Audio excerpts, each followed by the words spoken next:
Raymond joins me to talk about his experience as a SundaeSwap Scooper and all the other things he does for the Cardano ecosystem, from being a part of the Catalyst Circle V2 and also a founding member of SPOCRA, and some of the really cool things that he's been up to. So make sure you check out the entire interview. We do go through a lot of this stuff.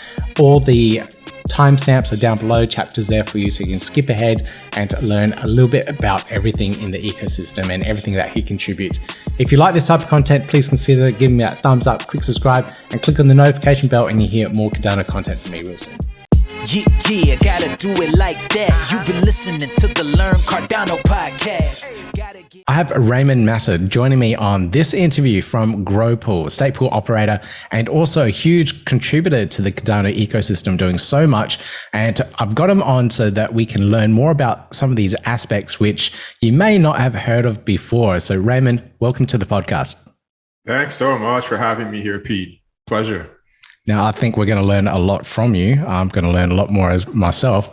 But can we start off and let's just get an idea and understanding of how you got into the crypto space and how you ended up into Cardano and contributing so much to it. Yeah, about 2 years ago, I got on a research trail and I got really curious as the pandemic was landing. I get really curious about who was spending the most money. Even with the economy downturning globally, I got curious about who's spending the most money. And my research led me to artificial intelligence, and all supporting industries were the most bullish, followed by biotech, right? So I made some investments on the stock market at that time with some research that I purchased. Jeff Brown, incredible research, helped me out a lot. That also led me to Tika Terari, who had some previous experience in crypto already, and started talking about, these 5 cryptos to $1 million, invest and buy my research product. I never bought his product. I was really fortunate to come across a YouTube video that made a comparison or drew a relationship between crypto and artificial intelligence. And I started to see that crypto was an ideal substrate for the emergence of artificial general intelligence and its marketplace. That led me to an article that was written and interviewed Charles Hoskinson. And I saw the way he spoke. I saw the way he articulated. And I can feel his genius and his vision to bring economic identity to 3 billion people. And I was like, okay, I'm going to follow this guy some more. Didn't see the whiteboard video right away. I actually just went straight into the community. This is probably the last month of the ITN. We're now June 2020. And I'm starting to meet some of the stake pool operators running pools in the ITN, specifically Andrew Westberg with Blue Cheese Steakhouse. And I was very fortunate. He took me under his wing and he started showing me things. He saw my passion. He saw how much I loved what I was doing and how passionate I was about making blocks, which I never thought I would even be, where did that come from? So that's how I got into Cardano, and the rest is history. So that's a really good time to have jumped into the ecosystem, and especially being a stake pool operator back then when the ITN was going and everyone was just like ramping things up. And you're very lucky to have Andrew Westberg to take you under his wing as well and teach you all the tricks. Very fortunate. And I started, I tell you what also happened, really helped me, is getting into the stake pool work group in the Telegram stake pool work group. Where a lot of people were building stake pools and I was learning. And so I would help other stake pool operators and they would help me. Specifically Adam Dean with Buffy and Glitch with One Love. We would spend very late nights trying to figure out, why did I just miss this block? Oh, because my KES is wrong. I put it on the wrong counter. And so I have an invalid block. And, you start learning what's happening and the test nets, and the test nets are really useful. Between the ITN and mainnet in July 29th, 2020, we launched mainnet Shelly. There was about a month period between the end of the ITN and the beginning of Shelly, where there was rapid iteration test nets happening called HTNs at that time. And that's where I really ramped up. And I remember I was very lucky I asked Sam with IOG, he was in one of the groups. I said, hey, I need some test data because I'm really doing this. I'm really passionate about what I'm doing. So he gave me test data. I think he gave me either 1 million or 100 million. I think it was 1 million, honestly. He gave me 1 million. Yeah. And I was just like, yes. And all of a sudden I start making blocks. And I'm on the leaderboards and people are staking to me. And I was just like, this is really fun. And, you know, at that time, it was really about not just racing to win, which I realized how competitive I was. I was like, oh my God, I'm so competitive. Oh, everyone's competitive. Right? Yeah. Especially faithful operators, man. Yep. We're like, we really want to win. However, what I love about Cardano is that not only are we racing to win, as the backbone, we're also helping other people to be their best. And in some cases, as I've experienced, to do better than I am. There's a few pools out there that are doing better than I am that I helped get started. Yeah. And so I love that. I love that there's a place to take competition, funnel it not only into your personal best, but into supporting others at their personal best. And I was like, this is an amazing opportunity and community. And that's what really brought me in. Yeah, well, I guess when you help everyone else around you in the network, it brings the entire ecosystem up as well. So you're just one operator, you're one stake pool, and you're doing the best and powering through making the blocks. But if the entire network does better propagation times, less invalid blocks, less missed blocks, whatever, it makes our entire ecosystem better. So it's that rising tide of everything that makes Cardano best. Rising tide raises all boats. Yes, that's it. That's the motto. That's the Beautiful motto saying. To live by. I love it. You know, when I first heard that, I'll give credit.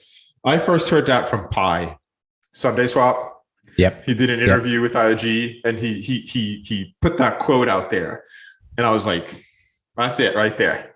And that's the rising tide that raises all boats. Let's do it. Let's do it. Let's raise each other. If we raise each other and we create a field of abundance around us, right, then that's uplifting. And that's what's really going to make this work for the largest number of people. So, giving more, being open to difference, being open to different kinds of opinions, letting people be who they are, and letting them become powerful, right? Because if you're in a small container, right, and someone's getting powerful, they're expanding. So now it's shoulder room. Now you're like on a subway car, right? Standing room. So how do we expand the space so that people can continue to evolve and incarnate more of their full potential, and not be stepping on the toes of others around them, and be working together instead to uplift those around them? So that's the community. And that's for me, that's crypto on a really good day, more of an idealistic perspective, and what I dream about, and what I dream crypto could be. And so that's what's one of the reasons I'm here, honestly. Yeah, and there's a lot that you contribute as well. And you mentioned SundaeSwap, and you mentioned a lot of the community things as well. Let's talk about some of these other contributions that you do. So besides the SundaeSwap Scooper, we'll get to that. But first off, you were in the Catalyst Circle V2. Now, a lot of people don't know what this is, what the Catalyst Circle is. Can you explain what Catalyst Circle is and what was your role involved in that? Yes. So the quick answer is the Catalyst Circle is an experiment, sort of a laboratory space, I guess, if you will, community laboratory, that is initiated by IOG, right? IOG has been contracted by the Cardano Foundation to develop the blockchain. And at the moment, IOG is also responsible for managing our treasury, 2 billion ADA. So there's a lot of money in there. All of the taxes, 20% of every block that we make on the blockchain goes to the treasury. Okay. So what IOG is doing in good faith is to take the baby steps towards a decentralized governance. Okay. Voltaire is on the roadmap. It's the final piece of the roadmap that has been contracted by the Cardano Foundation for IOG to develop and build for us. So they're following suite, and the Catalyst Circle is a layer of governance that sits between the treasury, the community, and the manifestation of what the community wants in terms of how the network's running, who gets money, which proposals win, what are the parameters of the network, K, pledge, min fee. All of those things sit in the governance layer. And I got involved in Catalyst Circle because I would say about 4 or 5 months prior to that, there was someone else in the community that had posted a message in the Cardano forums. And they were talking about the need to have a layer, a decision-making layer that is represented by the community of Cardano, not by IOG. Yeah. Right. We needed to decentralize the governance process.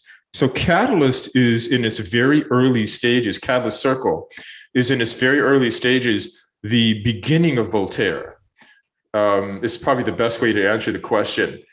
And the Catalyst Circle has seats, 5 seats. The seat that I was holding was SPO. So my job was to represent all SPOs, single, multi-pool, and everyone in between, to not be biased for one or the other. Look at the business case of the multi-pool and the idealism of the single pool and their business and what they need, and try to represent their voices in terms of how do we collectively become ourselves, right? So what I'm doing when I'm sitting in the Catalyst Circle is I'm helping to form a human sensor array. I'm taking in input from stake pool operators across the world, single pool, multi-pool, everybody, hello, what do you want, what do you need? And present that within the circle as myself. I'm a node of consensus. If my array is diverse enough, I'm collecting information from all these different operators, what their needs are, their challenges and their frustrations. My job is to present that voice as unbiasedly as possible, right, to the circle, so that the circle can make the best choices that it's been given to make. And so that's what's changing from one cycle to the next, right? Right now, the Catalyst Circle is focused primarily in Catalyst ecosystems. So funding, voting, getting SPOs to become Catalyst advisors, getting more engagement to happen from the SPO community in the Catalyst ecosystem. That's the primary focus right now. As time goes on, Catalyst Circle and whatever its evolved form is at that point, right, a year or two from now, will also be the voice and representation of the global community of Cardano in making changes to the network. So what will pass through the Catalyst Circle, and honestly, I also hope, not just through the Catalyst Circle. So for me, in my experience of Catalyst Circle, in my experience of the democracy of our blockchain right now, the best outcome is that the voter, the ADA holder, the general ADA holder, there's a seat for that too in the Catalyst Circle, by the way. The general ADA holder can make a vote in one of 2 ways. They can delegate their voting power to a Catalyst Circle member or to some other delegation committee or group, a group that holds that for them. Kind of like the super votes that you get, the electoral votes in our democracy here in the United States. It's sort of an example of that with less corruption. And then there's the direct vote. So if they don't find someone to delegate for them, they vote themselves directly right into that voting process. If we can hold a space for delegation of voting power and for direct voting power, in case you don't find anyone that represents you properly, we will succeed, I believe, in our attempt to bring a decentralized governance to Cardano. That's my experience at Catalyst Circle. And it's really cool that that governance layer is evolving and growing like that. And I do love that delegation of voting power for the ecosystem, especially for people that are large Cardano holders, large ADA holders, but don't understand all these particular aspects within the community, such as parameters in stake pools or the technical things that need to be built in the ecosystem to evolve to the next layer, like underlying infrastructure for a DEX or something like that, or SDKs for multi-DEXs. So a lot of people have no idea what I just said, and being able to delegate your vote to someone that is very knowledgeable and trustworthy in the community can hold a lot of sway and a lot of power, and work really well in the future of voting. So fingers crossed that does play out, and it's all lined out in the white paper for the governance layer of Cardano. So it's a very interesting read. So that's one aspect that you're involved in, and that's ended now, right? So it's only goes for a certain period of time, the catalyst circles, and then you have to have someone else elected in 3 months. 3 months right now. There's a vote on the table to extend that to 6. What I discovered in 3 months is that it's enough time to sit in the seat, gather information, collaborate with other Catalyst Circle members, and start to move a what's been sensed into a problem into a solution. Okay. Yeah. But it's not, you just start to get a feel for your comrades, your collaboration circle at the end of 3 months. That was a reflection that everybody sort of more or less unanimously agreed to. So there's going to be a push for a 6-month term instead of a 3-month term to have more time together so you can get things done. Because it does take time for the circle to kind of integrate with the powers that they are to actually get something accomplished. So that's going to happen. The vote is on the 12th. Governance Day, the voting in like the Catalyst Town Hall sort of format. So if you want to vote for Catalyst Circle V3 members, February 12th is the day that is going down. And that will probably be in the past when people watch this one, but for future Catalyst Circles, it's a very interesting thing to watch and be aware of as things progress and happen. And I think you're right. 3 months is a very short amount of time to get anything done. It takes really is. I didn't think it was, honestly, until the end of 3 months, and I was like, "Oh my gosh, is that it? It's gone." You know, especially right now, there's the ecosystem is exploding, right? The community is growing very quickly.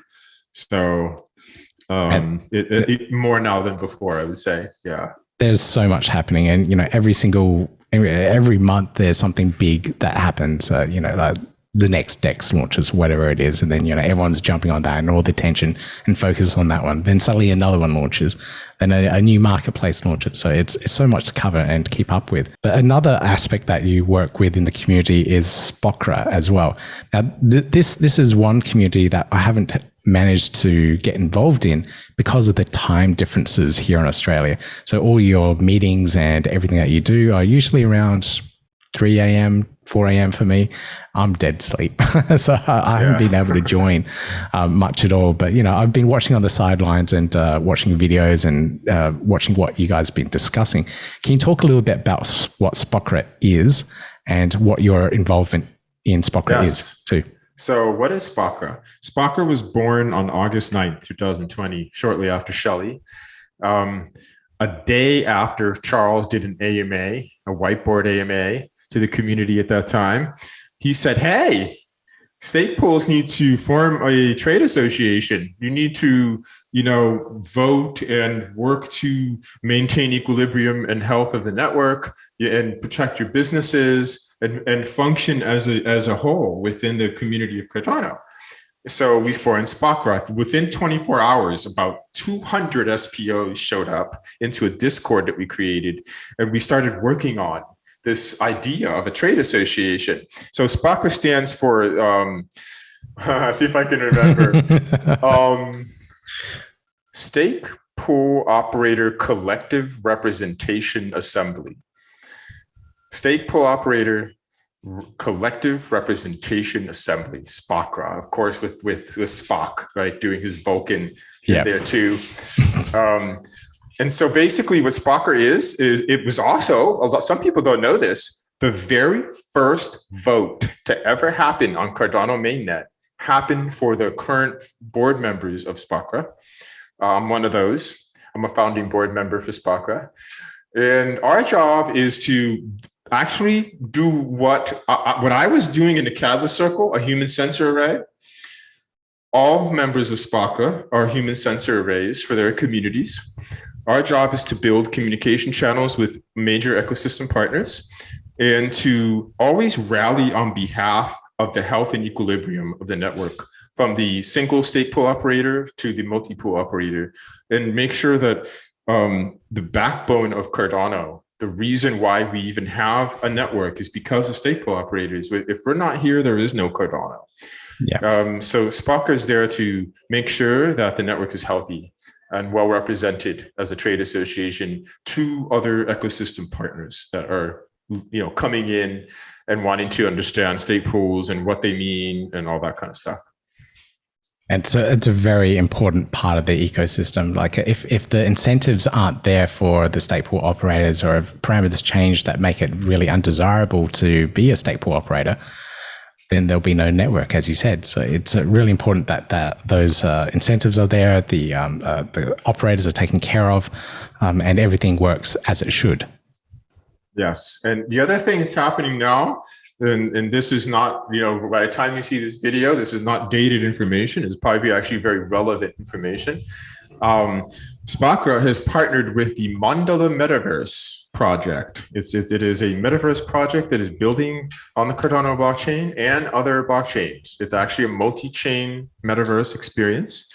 And right now, what SPOCRA is doing is we are gathering the very first SPOs to participate as clan SPOs within the game. A clan is 12 clans, and each clan is responsible for gathering a community and working towards gathering 144,000 individuals who are sovereign, who want to help transform consciousness on the planet for the better. That's the mission. So they're gamifying DeFi. And at the end of this month, we're going to have a demo for a staking app. So you can actually delegate to your pool in the game and earn Mandala tokens in the game. Okay. So you can build delegation for your pool through playing this game. And I was like, this is a win-win. SPOCRA is delivering on its promise to keep single stake pool operators healthy, to make it fun, inclusive, and an incredible learning experience. So that's what Mandala Metaverse is about. And I'm working with SPOCRA as a partner to Mandala Metaverse to get. So we have our SPOs for the opening. Yeah. We have the 12 clan SPOs that are already signed up. We have a little overlap because there's a lot of interest. About maybe 16, maybe something like that is what we're going to see. Set the tone and open up with the game app and start having fun and start staking. As soon as we open and we start to experience this, any SPO can become a clan pool and advertise themselves and build,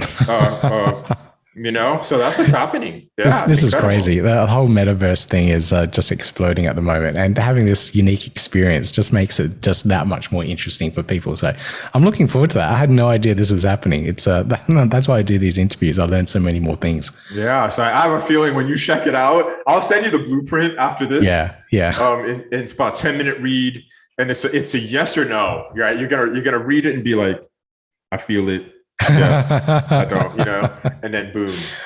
Okay, wow. So that's how we're doing it, to see where the resonance is. And a lot of big announcements are coming. I can't say anything at the moment, but I am very excited about where it's going and who our partners are going to be. So super stoked. Okay. All right. So SPOCRA is definitely something you might want to check out if you're a stake pool operator, get to actually know the community and what the trade association is doing for any other stake pool operator. Now, there's so much more that you do in the community as well, and I don't know if we have time to go over it all, but you do a lot of testing for Draw Manager as well, which is a tool that helps stake pool operators operate their pools and get statistics and whatnot. But you're also a SundaeSwap Scooper, and you're part of the Adana Stake Pool Alliance as well. Shall we talk a little bit about what your SundaeSwap experience has been like over the last month or so, becoming a scooper and going through that launch process and probably educating millions of people with the same questions over and over again, being a SundaeSwap scooper? Yeah, the SundaeSwap scooper experience honestly is an interview in itself. It's deep. There's a lot of information in there. Here's what I can say. We have 30 SPOs that were voted by the community. There's a lot of debate and controversy about that vote. What I can say is that the plus side of it is that the team they're very technically adept, and we have really high quality SPOs that are also tool builders and bug checkers. And so part of what the SPOs that are in the Scooper program have been doing on testnet and in the early stages of mainnet beta that we're in with SundaeSwap right now is we're constantly providing feedback to the SundaeSwap team. We have my logs are in debug mode. So very verbose. And if I see errors in there that are causing me to not scoop well, I have direct access to developer team and I can tell them.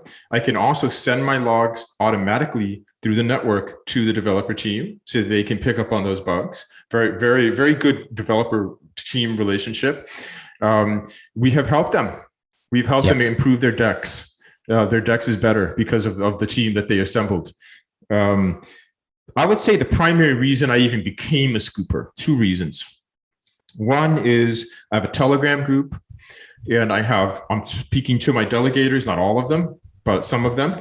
And I was lucky enough to be in contact with my largest delegator, which is 12 million. 12 million ADA. And when I made the announcement that this was happening, they voted. It's because of their vote that I'm in the Scooper program. I got a lot of other votes, but that's a big vote. And that pushed me over the edge. I also got help from other stake pool operators. When they saw that they weren't going to be winning the vote, but they wanted me to win, they voted their pledge to my pool in some cases. And those last 5 minutes of that vote is where Grow came up. And I think I came into like number 29 or something like that. Very lucky to get into that group. And of course, now you have the waitlist. The waitlist SPOs are also benefiting, which is great. You're seeing more stake in your pool as a result of this ISO, and you get to experience what that's like. And, running the Scooper, I would love to honestly have a whole interview just around that, because it's just so, I have done in the last month 10 all-nighters. 10 all-nighters in the last month. I'm sure it's a lot more than that. Like since we're on the wait list, we were brought into the Scooper chats, and we're not a Scooper, but I'm watching you guys have conversations about drilling down into the tiniest little detail. I'm like, oh my, that's deep. You guys go into like tiny little aspects and every single metric that you can find and work out. So it's amazing to have a lot of really good technical minds in that Scooper program as well. So not just the big popular pools or whatever, but actually the people in there that are very technically minded that could actually make that Scooper program better. So it's I think that was really key as well. Yeah, it's so competitive, right?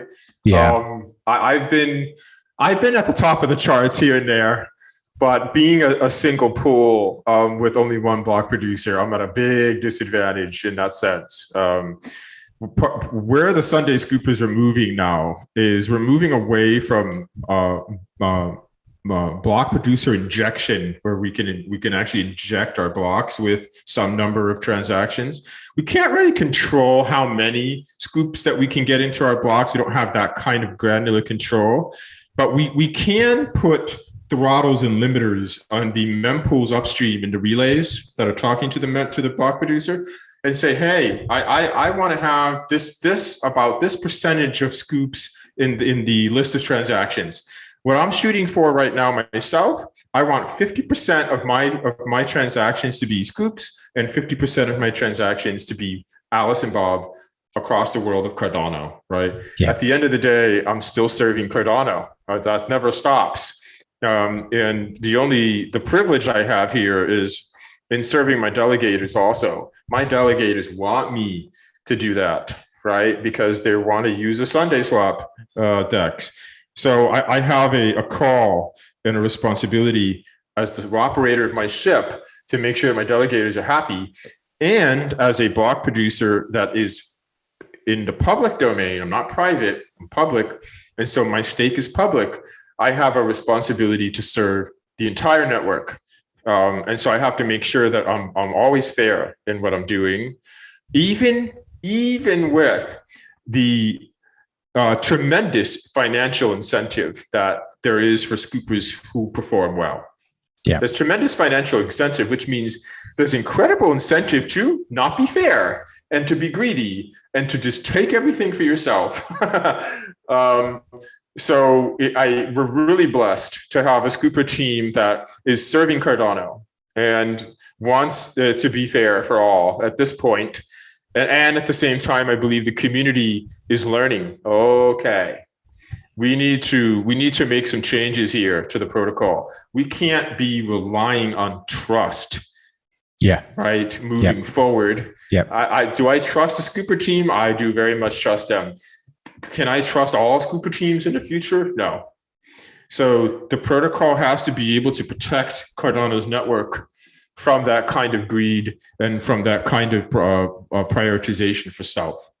The fact that we can do it is out on the table now. Now the question is, how do we protect the Cardano network from that happening all the time? Yeah. That's the big debate now. Very, very big question. And as soon as more DEXs come on board, they have similar models to batches, scoopers, whatever they want to call them. So how are they going to operate? How are they going to evolve from this? And I think there's a lot of learning from what SundaeSwap have put in place, and that knowledge will be translated to other DEXs in the future as well. Right, it really is. It's an incredible. I understand P2P way better than I did before. I understand topologies and mempools way better than I did before.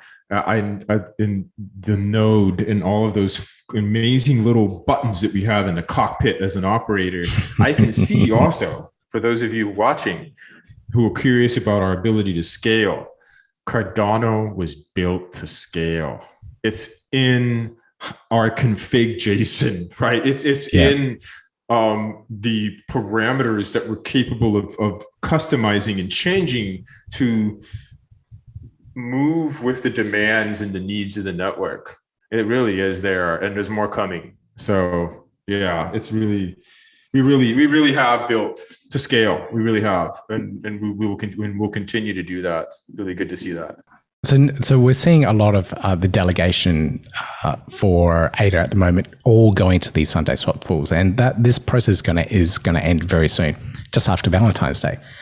What's your predictions in regards to what's going to happen to all of this ADA and delegation after this particular period?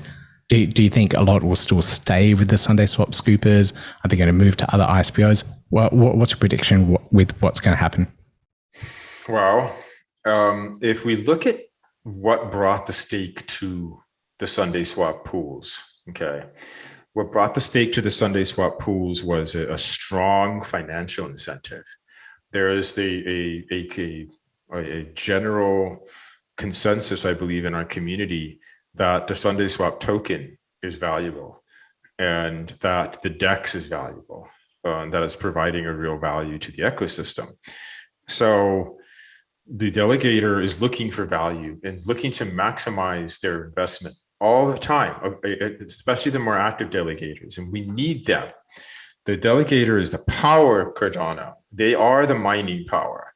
The pool makes blocks because the mining power of the delegator is being delegated to the pool. Yeah.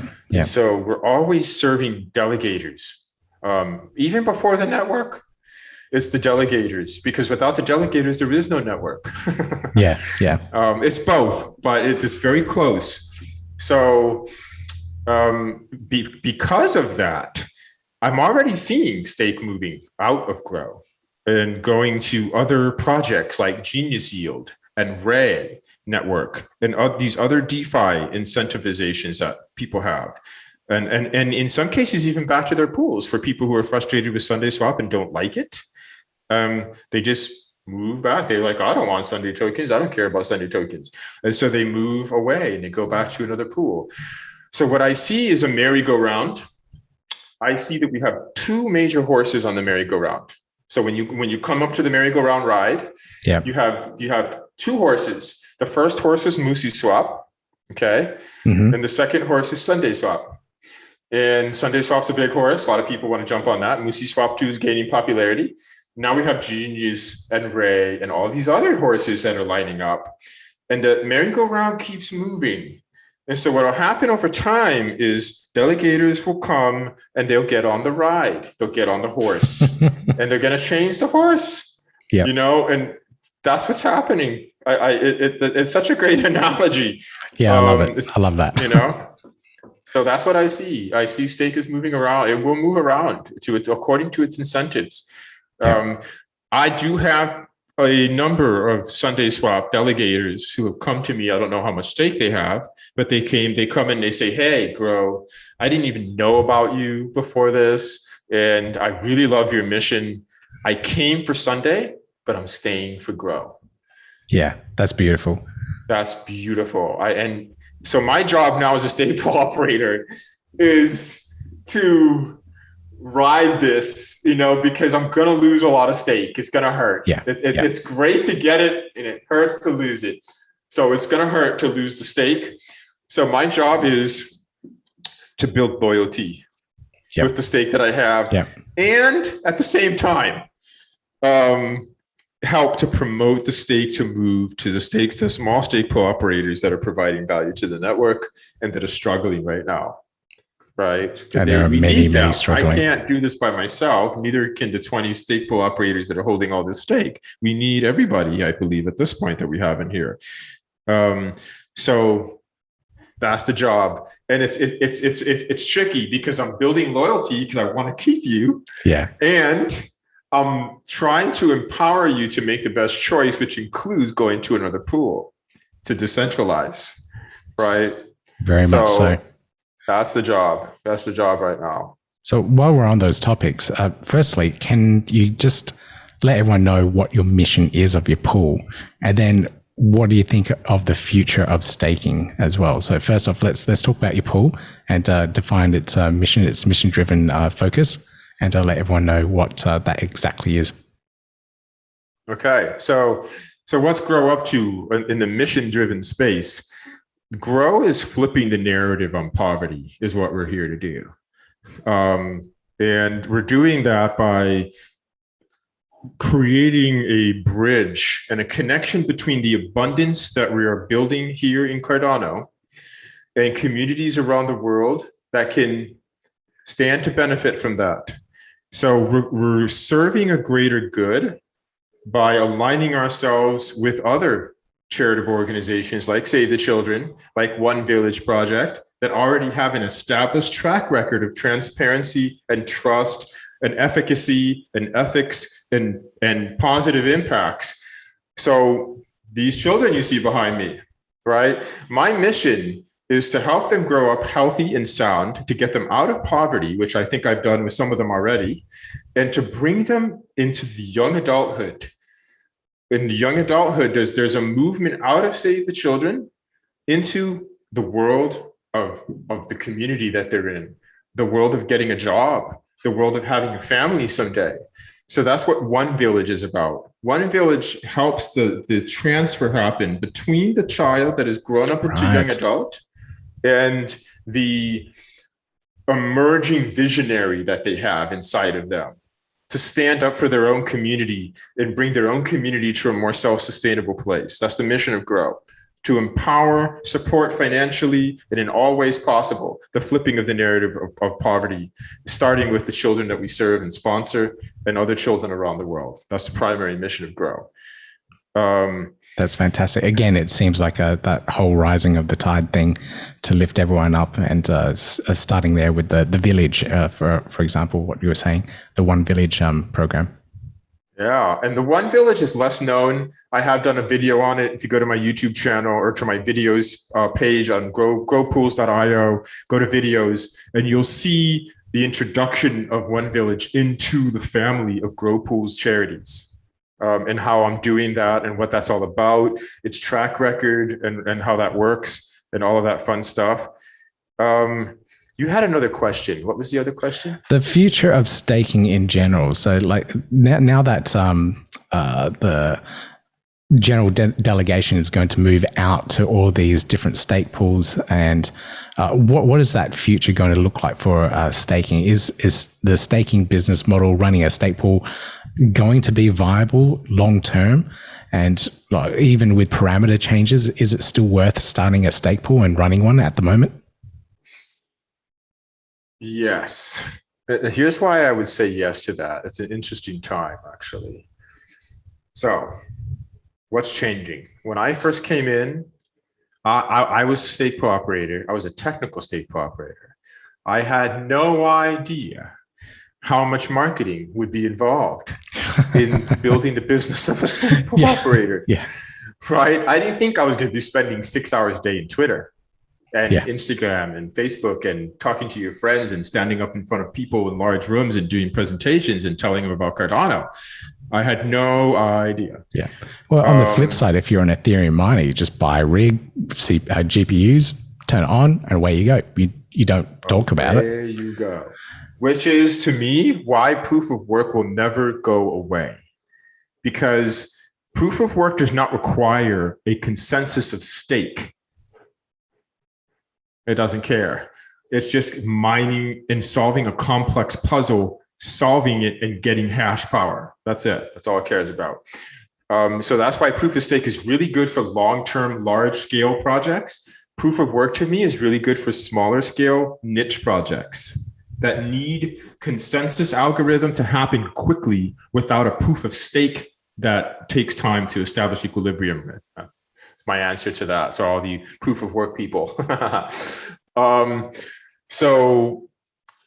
Staking. So here's why I think it's actually a good time to become a stake pool operator. Okay.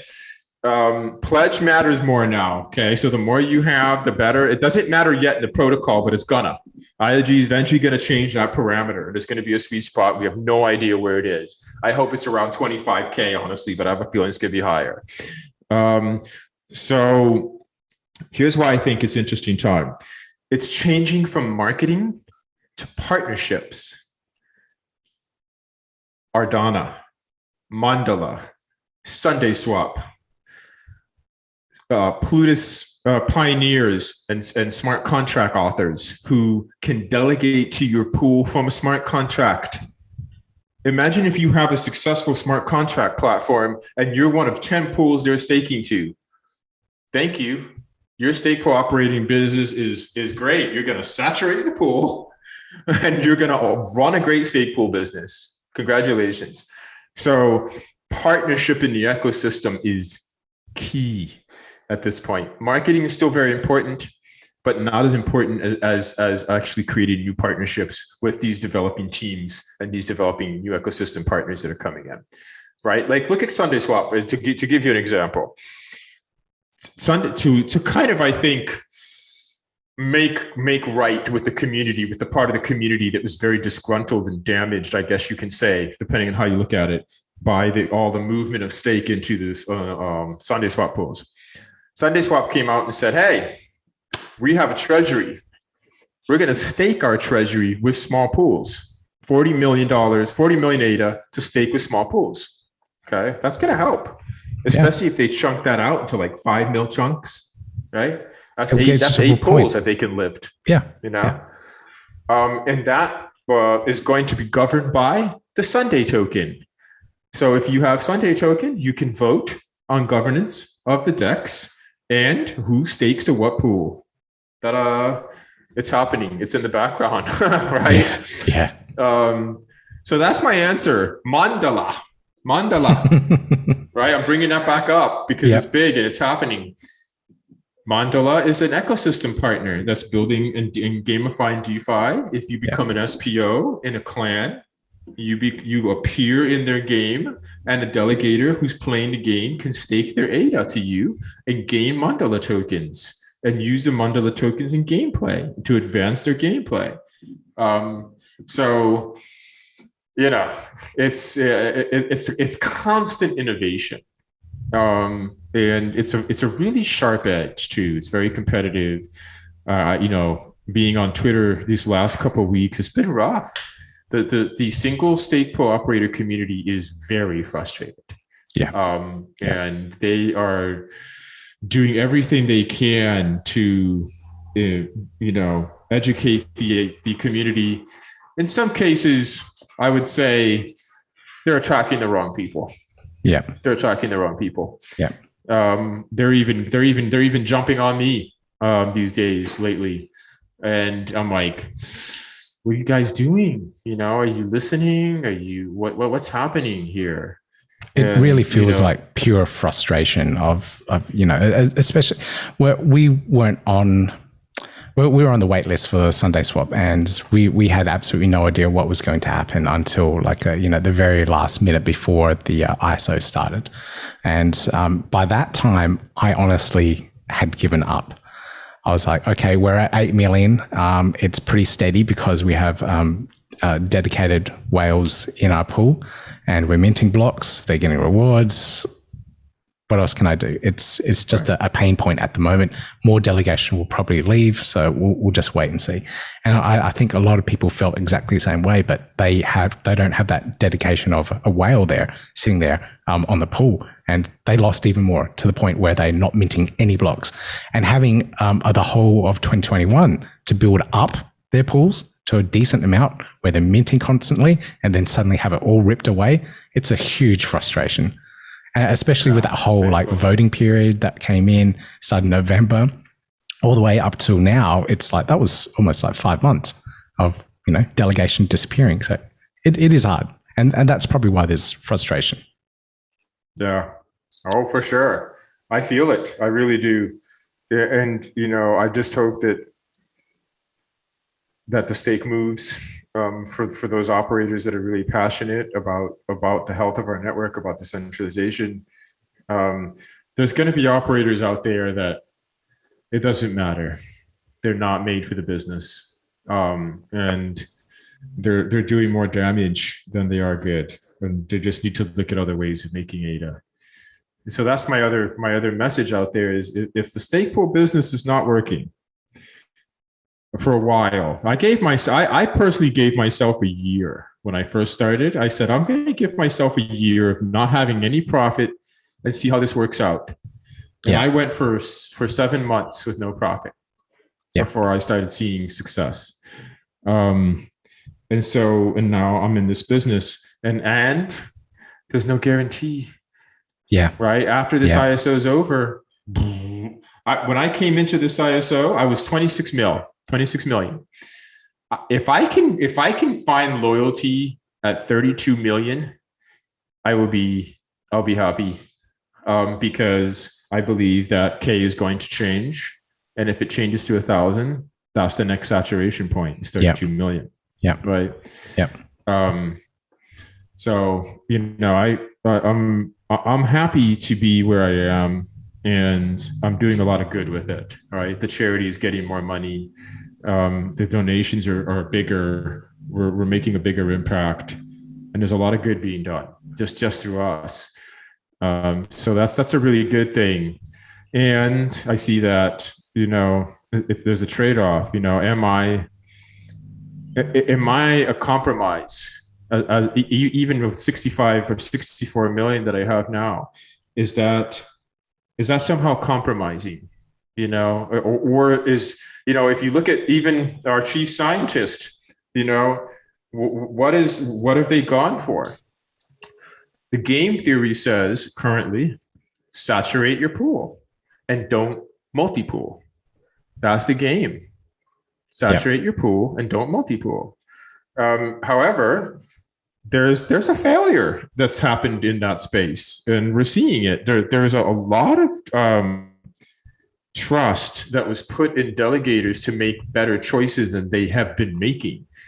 And part of the reason they've been making such poor choices is because the interface of Dele sucks. They can't make better choices because they're not educated properly, and it takes time to create that education. So in the meantime, stake is centralizing. The game theory is not completely working, and now we're seeing these same scientists who write these papers blaming delegators for not following the incentivization. They are, if you watch them in some of their interviews. So it's like, you can't blame delegators, right? We have to incentivize and educate them to understand what it is that you're promoting and why it's important that you don't have multi-pools. And if you do, how many, and what fees should they have, and what stake should we allow them to have, and all this stuff, right? This is all part of the experiment that we're in, I feel. Yeah. Until we have Voltaire, we're in the laboratory, and we're right now, all of this discussion and input is eventually, hopefully, going to become code, and code in blockchain is law. Yeah. Code is law. Yeah. So if we can get the right code in there for Voltaire, we'll have a great law and a wonderful constitution that represents the global community. That's what I think Catalyst is trying to do. And whether they actually do that or not, who knows? But I think if we remain heart-centered the way we are, we will accomplish our goal. We have time. Voltaire era isn't for maybe another 1 or 2 years. And like you said, this is all growing pains for the community. And every time there is pain, there is growth out of it. And we can learn from what those pains were and hopefully grow as a community and develop the perfect platform that we can all work on, evolve businesses in, and grow together collectively. So I think that's fantastic. That's a really good answer. So we'll just backtrack a little bit. So if anyone does want to start a pool at the moment, look at partnerships. You probably still need marketing, because who would want to partner up with someone that doesn't have any marketing effect or any notoriety in the community? So you probably still need to market yourselves a lot, not just partner up with some random pools or random organizations that probably never heard of you. So you still need some marketing power there. And it's going to be very interesting to see what the parameter changes will be, such as the pledge, the K factor, and all that, and see how the networks will change after that. So who knows? We'll just have to sit back, wait and see what happens. Yeah, I look back. There's a part of me that's like looking back on it. It's tough. IoG engineers and scientists are always simulating and trying to do the best that they can.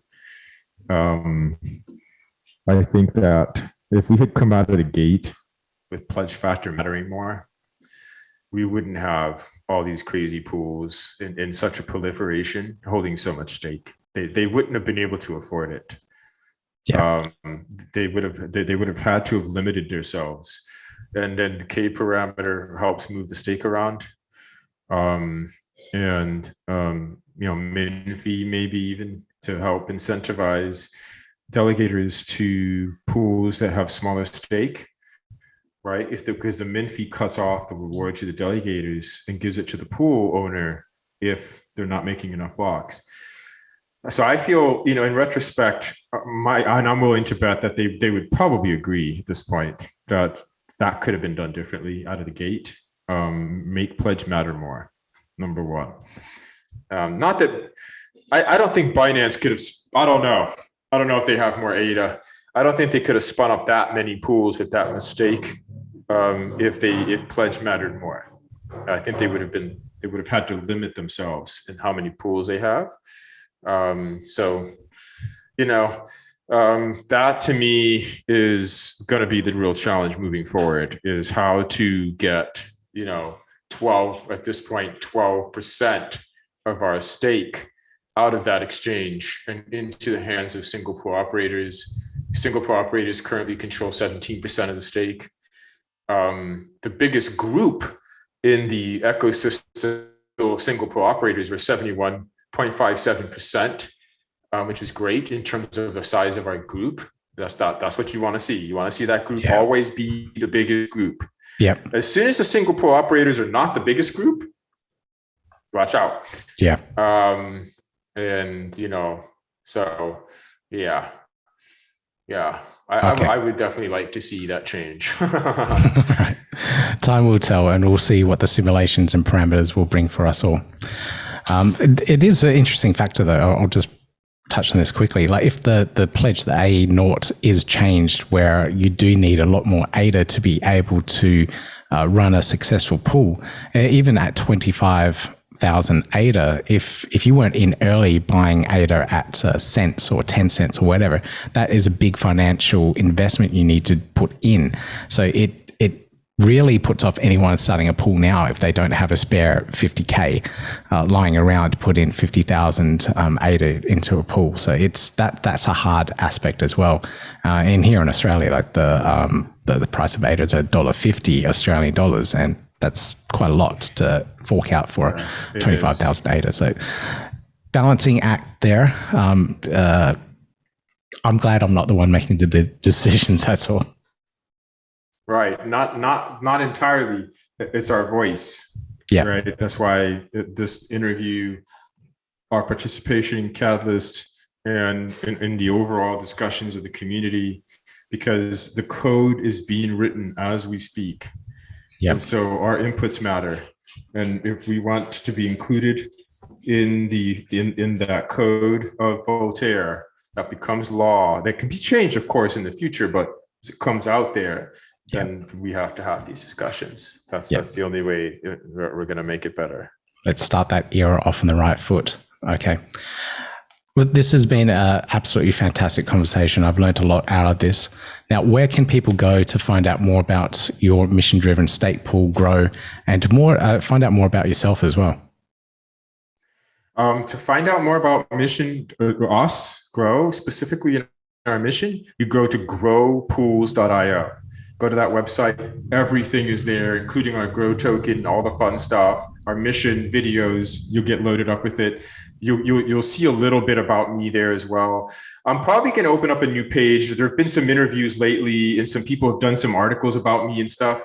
And so I'm starting to see that pop up too. So I'm probably going to start up another page, and just so people can see, okay, this person's talking about Grow. What are they saying? What's his background? Who is he? Where does he come from? What is he doing? All that kind of stuff. But growpools.io is probably the best place you can go right now. Fantastic. Okay.